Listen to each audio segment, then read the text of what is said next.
para hindi na lang mapasama. Yun na lang ang sinabi ko. Maganda.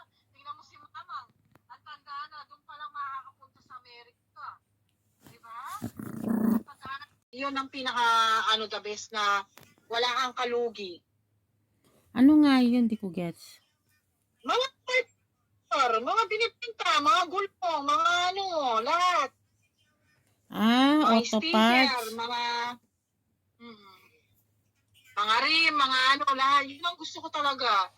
Mga gusto kong business, lalo na dito sa Pilipinas. Ang daming mga motor, ang daming pinagagawa. Sabi ko, kung kailan matanda na ako, tapos magugas ako ng pit ng matanda doon, no?